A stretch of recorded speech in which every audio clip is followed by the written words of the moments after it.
संसर हुसैन तारिर फरमाते हैं कि गधे और ज़ीब्रा में हुस्न लिबास का फ़र्क होता है।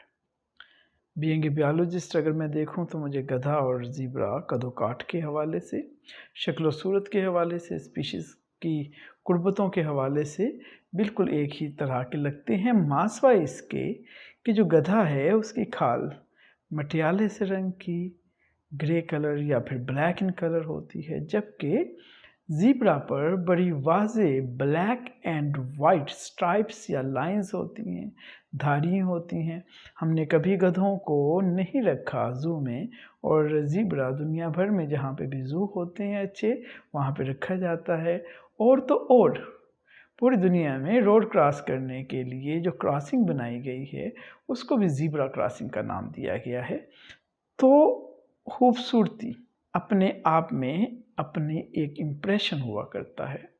तो यहाँ पर बोर्ड पेपर के एग्ज़ाम्स के हवाले से मैं आपकी खिदमत में हाज़िर हुआ हूँ बियोलॉजी के, कि सबके पास किताब एक है, पंजाब टेक्स्ट बुक, या अगर आप फेडरल से हैं तो फेडरल टेक्स्ट बुक।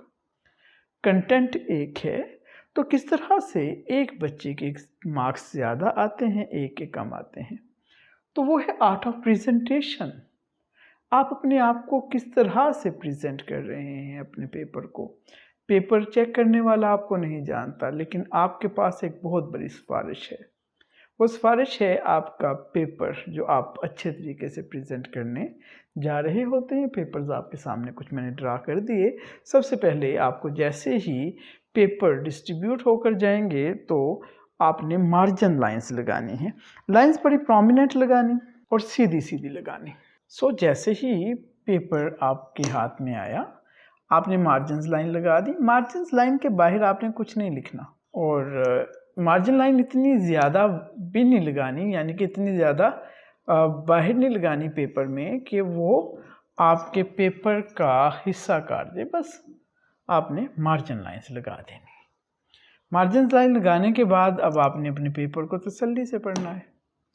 जब आप पेपर पढ़ रहे होंगे तो आपने सबसे पहले बियोलॉजी में अपने शॉर्ट आंसर्स की तरफ जाना है।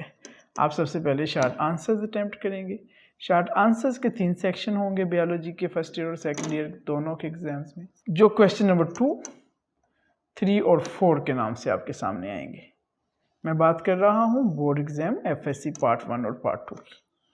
तमाम बोर्ड्स जितने भी हैं आपके पंजाब में, उसमें यही तरीका राइज है। आपने मार्जिन लाइन्स लगा ली, उसके बाद आप अपने पेपर की तरफ जाएंगे। आपने कुछ भी मार्जिन लाइन से बाहर नहीं लिखना। सेक्शन भी वहीं पे लिखेंगे, क्वेश्चन नंबर भी वहीं पे लिखेंगे, हेडिंग्स भी वहीं पे लिखेंगे। मार्जिन लाइन हमें लिमिटाइज कर रही है। आपकी समातों के नज़र एक अदीम हाशमी साहब का बड़ा खूबसूरत शेर पेपर में बहुत इम्पॉर्टेंट है, हर तरह के पेपर में। अदीम हाशमी साहब फरमाते हैं, ये कैसी बढ़हमी, ये कैसा पेचो ताब है। ये कैसी बढ़हमी, ये कैसा पेचोताब है, जैसा तेरा सवाल था वैसा मेरा जवाब है। आपने क्वेश्चन को पढ़ लिया, फिर उसके बाद आंसर उसी के मुताबिक लिखेंगे। I am professor GM Babar, head of department, Punjab group of college Sialkot. तो आज हम देखने जा रहे हैं पेपर अटैम्प्ट कैसे करना है। बोर्ड की हिदायत के मुताबिक हम 2 मार्कर्स यूज़ कर सकते हैं या 2 रोशनाई इंक इस्तेमाल कर सकते हैं। One is black and other is blue. मैं भी उसी के साथ स्टार्ट कर लेता हूँ। Suppose that I right here section number 2 या क्वेश्चन नंबर 2। अच्छी सी हेडिंग दें। फिर आपने क्वेश्चन नंबर लिखना है। लिखना विद इन मार्जिन लाइन ही है। वो क्वेश्चन नंबर वही लिखेंगे जो पेपर में दिया गया है।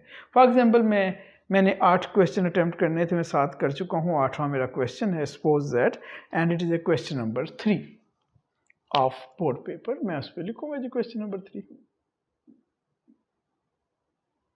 लिख लिया। Suppose that question is what is biology. सादा सी, बिल्कुल सादा सी बात कर रहे हैं, तो बियोलॉजी की हेडिंग मैं कैसे लिखूंगा। आप उसको ज्यादा प्रोमिनेंट भी लिख सकते हैं, 2 लाइंस में आ जाइए इस तरह से, या फिर जैसे भी आप देना चाहें एक बेहतरीन सी हेडिंग, उसको हम बाद में अंडरलाइन भी करेंगे। अब मैंने क्योंकि इस तरह से दी है कि मैंने एक लाइन बचा ली, तो मैं यहां से लिखूंगा the branch of sciences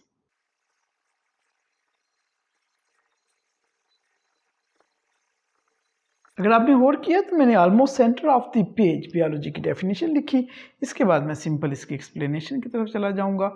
main heading को ज़्यादा आप एलॉबरेट करें, एक्सप्लेनेशन में हम मुकम्मल लिखेंगे जी, यानी कि पूरे पेज पे लिखेंगे, मार्जिन लाइंस के पूरे एक्सट्रीम्स तक जाएंगे।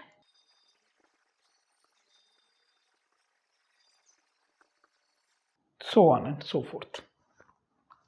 तो एक तरीका तो ये आ गया, हमने इस तरह से लिख दिया। अब हम एक ऐसे क्वेश्चन की तरफ आ रहे हैं जो है तो शॉर्ट आंसर, लेकिन वहाँ पे हम एक डायग्राम बना सकते हैं। हमारे पास शॉर्ट आंसर का कंटेंट कम था, हमने उसकी हेडिंग लिखी अमेबा। अब हम चाह रहे हैं कि इसमें एक डायग्राम बना दी जाए, तो मैं side of the page diagram बनाने को प्रेफर करता हूँ as compare to centre of the page. उसकी वजह ये है कि जब हम साइड ऑफ द पेज एक डायग्राम को बनाते हैं, हम उसको लेबल भी कर देते हैं। For example, here is cell membrane, there is a nucleus, there is cytoplasm. Diagram आप जब भी बनाइए, मैं थोड़ा सा बेहतर आपको यहाँ पे दिखा दूँ। For example, you make an amoeba. Diagram की लेबलिंग सिमेट्रिकल होनी चाहिए। Cell membrane, cytoplasm, nucleus. So here is cell membrane, cytoplasm, nucleus. Diagram के नीचे ज़रूर उसका नाम लिखिए, अंडरलाइन कीजिए, अमेबा। ये मैंने बना ली डायग्राम पेज पर। अब मैं इसको एक्सप्लेन करने जा रहा हूँ। मेरे पास ऊपर भी एक लाइन है, मैं वहीं से स्टार्ट कर रहा हूँ। अमेबा आर लिव इन, जमा होती है amoebae, amoebae are live in water, some are parasites, for example dear students, Entamoeba histolytica एक पैरासाइट है और ये इसका साइंटिफिक नेम है। जब ये साइंटिफिक नेम आ गया तो मैं इसको सेपरेटली अंडरलाइन करूंगा। ये बायोलॉजी के पेपर में आपने जरूर करना। अब सपोज दैट मेरे क्वेश्चंस यहाँ पर ख़त्म हो गए, मेरा सेक्शन मुकम्मल हो गया। बाज़ उस्ताद इकराम कहते हैं कि आप एक्स्ट्रा क्वेश्चन कीजिए, मैं कहता हूँ ज़रूर कीजिए अगर आपके पास वक्त मैसर हो। आप यहाँ पे पेज छोड़ जाएं और अपने, फॉर एग्जांपल आपका next question, long question start हो गए हैं, क्वेश्चन नंबर फॉर एग्जांपल 7 है आपके पास, आप नेक्स्ट क्वेश्चन पे चले जाइए। तीनों सेक्शंस के एंड पे आप, या 2 के एंड पे आप हाफ पेज छोड़ दें कि अगर हमारे पास वक्त मैसर हुआ तो हम उसको कर लेंगे। क्वेश्चन नंबर 7, सपोज दैट आपको एक क्वेश्चन आ गया, एवोल्यूशन ऑफ सीड। इस साल इसके आने की उम्मीद है काफ़ी ज़्यादा। सपोज दैट ये आ गया है पेपर में, एवोल्यूशन ऑफ सीड। हमने अब सारा एक्सप्लेन कर देना है, उसको उसके मुताबिक लिख देना है। जहाँ जहाँ डायग्राम की ज़रूरत होगी पेपर में डायग्राम बनाते चले जाएंगे। हमारा टाइम मुकम्मल हो गया। हमने 22 शॉर्ट आंसर्स कर लिए, 3 लॉन्ग कर लिए।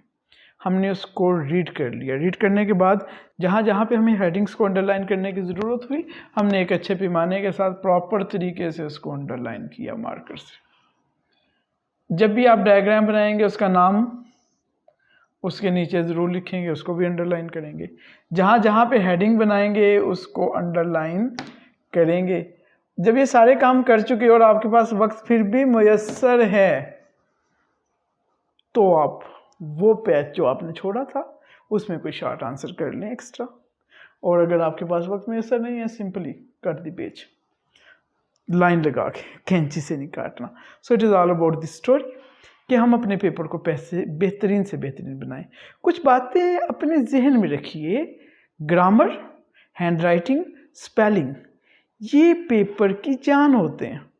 अगर आप इनको समझ रहे हैं कि साइंसेस में इसका कोई फ़र्क नहीं पड़ता तो आप गलत समझ रहे हैं। प्रेजेंटेशन भी एक बड़ा फैक्टर है आपके मार्क्स पूरे आने में। आपकी ग्रामर, स्पेलिंग प्रॉपर होने चाहिए, कटिंग्स नहीं होनी चाहिए। बोर्ड पेपर में प्रोहिबिटेड है use of whitener and ink remover, वो आपने नहीं करना। इतनी प्रैक्टिस कीजिए कि आपकी तमाम चीज़ें आपके फिंगर टिप्स पे हों। आज के लिए इतना ही। Thank you very much. अस्सलाम वालेकुम व रहमतुल्लाह।